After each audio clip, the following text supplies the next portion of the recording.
वह बहुत भोली सी थी। हमारे घर में काम करने आती थी। यूं कह ले कि वे नौकरानी थी हमारी।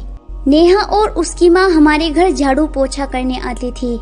नेहा MBA कर रही थी और वो पढ़ाई से फ्री होकर हमारे घर काम करने आती थी। बहुत प्यारी सी थी। मुझे उसकी एक बात बहुत अच्छी लगती थी, वे कभी भी किसी को नहीं सताती थी। मैंने उसे कई बार दूसरों की मदद करते देखा। वे बहुत प्यारी लगती थी, बस हालात के आगे मजबूर थी। हमारा बहुत बड़ा बिजनेस है, भगवान ने बहुत दौलत दी है। पापा बहुत बड़े बिजनेसमैन हैं, लाखों नहीं करोड़ों की जायदाद के मालिक हैं हम। उसके पापा नहीं थे, सिर्फ माँ बेटी थी और उनका कोई नहीं था। नेहा को पढ़ने का बहुत शौक था। माँ ने घरों में काम करके नेहा को इतनी शिक्षा दिलवाई थी, लेकिन अब पढ़ाई के खर्चे ज्यादा थे, जिसे उसकी माँ अब बर्दाश्त नहीं कर पा रही थी। कुछ दिनों पहले नेहा ने ट्यूशन सेंटर भी खोला था, मगर पढ़ने के लिए कोई बच्चा नहीं आया। बस इसीलिए उसकी माँ ने उसे काम पर ले जाना शुरू कर दिया। नेहा का एक ही ख्वाब था कि पढ़ लिख कर कोई अच्छी सी जॉब मिल जाए। पहले नेहा की माँ हमारे घर काम करने आती थी, अब नेहा भी साथ आती है। मैंने कभी उस पर ध्यान नहीं दिया था। वह मेरे कमरे में खाना चाय सब कुछ पहुंचाती थी। मेरे जूते भी वही पॉलिश करती थी। मैं मना करता था, लेकिन वे कहती थी साहब जी कुछ नहीं होता। कभी कभी मैं उसको 150 रुपए दे देता। एक दिन नेहा मम्मी से कह रही थी, मालकिन मुझे कॉलेज की फीस देनी है, मुझे इस महीने की तनख्वाह एडवांस दे दे। फिर मम्मी ने उसे तनख्वाह दे दी तो वे बहुत खुश हुई। मैं सब देख रहा था। मैंने उसे आवाज दी, नेहा बात सुनो। वे मेरे पास आई। जी साहब जी। मैंने उसे 5000 रुपए दे दिए। नेहा ये लो अपनी कॉलेज की फीस, तनख्वाह वाले पैसे अपने पास रखना। पहले वे हल्का सा मुस्कुराई, जैसे कोई चांद मुस्कुरा रहा हो। मैंने कभी उसको इन नजरों से नहीं देखा था। सच बताऊं तो मुझे उससे ना चाहते हुए भी प्यार हो गया था। मैं नेहा को अपनी हमसफर बनाना चाहता था, मगर ये सोचकर पीछे हट जाता कि मेरे माँ बाप कभी भी इसको अपनी बहू नहीं बनाएंगे।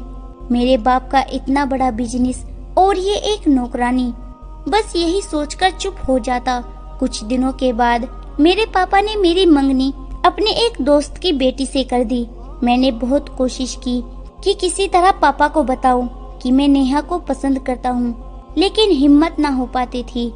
फिर यही सोचकर चुप रह जाता कि कहीं पापा मुझसे नाराज ना हो जाए। पापा के दोस्त की बेटी मॉडल और अमीर बाप की औलाद थी। हम दोनों दोस्त भी थे और अब हमारी मंगनी भी हो गई। राधा मेरी मंगेतर थी। राधा अपने पुराने कपड़े नेहा को दे देती थी और वो भी मुस्कुराकर ले लेती थी। यहाँ तक कि बचा हुआ खाना वे घर भी ले जाती थी। नेहा ने MBA भी पास कर लिया। वह बहुत खुश थी। एक दिन हादसा कुछ यूं गुजरा, नेहा की माँ को हार्ट अटैक हुआ। वे दुनिया से चल बसी। नेहा अकेली रह गई। उसकी तो जैसे दुनिया उजड़ गई थी। अब उसका कोई नहीं था। दिल करता था कि अभी हाथ थाम लूं नेहा का। वह बहुत रोई थी। फिर मैंने ये सोचकर उसे दिल से निकालने की कोशिश की, मेरे माँ बाप उसे कभी भी अपनी बहू स्वीकार नहीं करेंगे। मैं अपनी दुनिया में खुश रहने लगा था। वे अपनी माँ के गुजरने के बाद हमारे घर में ही रहने लगी। सारा दिन चुपचाप काम करती रहती। मेरे कमरे में आती, मैं म्यूजिक सुन रहा होता। खामोशी से मेरे जूते पॉलिश करती, खाना कमरे में पहुंचाती और चली जाती। मैं उसकी तरफ देखता भी न था। फिर हमारे घर में एक दिन बातें होने लगी कि नेहा गरीब है, बेसहारा है, उसकी शादी साथ वाले घर में एक नौकर लड़का है, उसके साथ करवा देंगे। मैंने सुना तो इग्नोर कर दिया। फिर अचानक मेरी मुलाकात उस लड़के से हुई जिससे नेहा की शादी हो रही थी। वह लड़का अनपढ़ था, 5-6 हजार कमाने वाला था। खानदान भी इतना अच्छा नहीं था। मैं खामोश हो गया, कमरे में बैठा था। नेहा मेरे पास आई, खाना दिया, फिर वे जाने लगी। मैंने उसे आवाज दी, नेहा। वो रुकी। जी साहब जी। मैं उसके चेहरे की तरफ गौर से देखने लगा।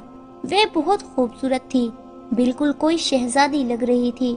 मैंने उससे प्यार से पूछा, नेहा उस लड़की से शादी पर तुम्हें कोई ऐतराज नहीं है क्या? मेरा इतना कहना था कि वे मुस्कुराने लगी। फिर कुछ आंसू उसके प्यारे से गालों पर गिरने लगे। आंखें लाल हो गई।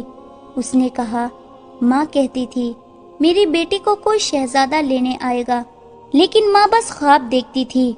जिंदगी बहुत अजीब है, ना चाहते हुए भी सब कुछ छीन लेती है, फिर दर्द देती है और रोने भी नहीं देती। शाम का वक्त हो गया था। वे कहने लगी, साहब जी मैं अब जा रही हूँ। इतना कहकर वो चली गई। मुझे अजीब सी बेचैनी होने लगी। इतनी खूबसूरत, पढ़ी लिखी, समझदार और संस्कारी, इतनी अच्छी लड़की, सिर्फ इसलिए उसकी शादी उस अनपढ़ जाहिल लड़के के साथ हो रही है क्योंकि वे गरीब है। ना जाने क्यों मेरा दिल उसके लिए फिर से धड़कने लगा। अजीब सा एहसास होने लगा। कुछ दिन ऐसे ही गुजर गए।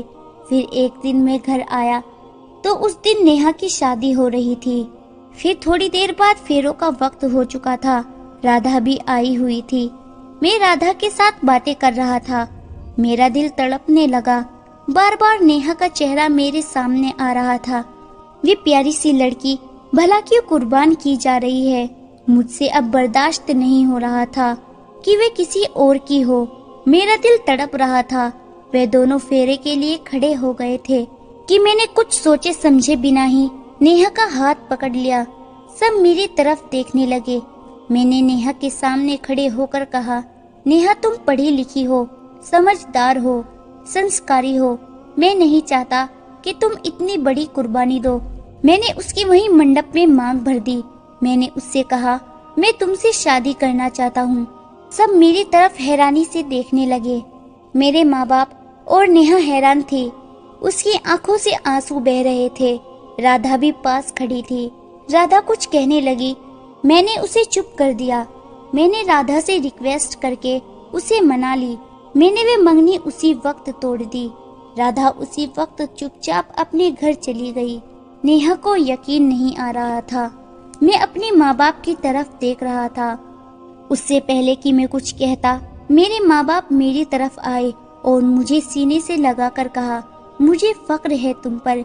मेरी माँ ने नेहा को सीने से लगा लिया। मैं आज बहुत हैरान था। मैं अपने माँ बाप के बारे में हमेशा गलत सोचता रहा, जबकि मेरी खुशी के खातिर वे नेहा को अपनी बहू बनाकर बहुत खुश थे। फिर मेरे पापा ने मेरी शादी धूमधाम से नेहा के साथ करवाने का फैसला किया। नेहा भी बहुत खुश थी। कुछ दिन बाद मेरी शादी थी। राधा और उसके घर वाले भी आए। नेहा का मेरी जिंदगी में आना था कि मेरी जिंदगी बदल गई। मैं नेहा का और नेहा मेरी हो गई। सबने मुझे पागल कहा था, लेकिन मैंने नेहा का हाथ नहीं छोड़ा। सब कुछ अचानक हुआ था, जैसे कोई ख्वाब हो, भगवान का लिखा था। वह तो होकर रहना ही था। नेहा के बिना अब तो मैं एक सांस भी नहीं लेता था। उसे सीने से लगा के रखता था। वे मेरा बहुत ख्याल रखती है। भगवान ने हमें एक बेटी दी है। आज नेहा का बर्थडे है। वे सामने बैठी बेटी को खाना खिला रही है। उसे लगता है हर साल की तरह मैं भूल गया हूँ उसका बर्थडे, लेकिन आज कुछ स्पेशल है। गोवा के टिकट लेकर आया हूँ। नेहा मेरी जिंदगी है। कभी मैंने सोचा भी न था कि नेहा मेरी हमसफर बन जाएगी और मेरी जिंदगी जन्नत बना देगी। दोस्तों, आपका क्या कहना है इस कहानी के बारे में? कमेंट करके हमें जरूर बताएं। वीडियो को लाइक कर दीजिए और इसी तरह की कहानियां लगातार देखने और सुनने के लिए चैनल को सब्सक्राइब करके घंटी को दबाकर ऑल पर सेट कर लीजिए, ताकि आने वाली वीडियो का नोटिफिकेशन आपके पास तुरंत पहुंचे। मैं मिलती हूं आपसे अगली वीडियो में। तब तक के लिए धन्यवाद।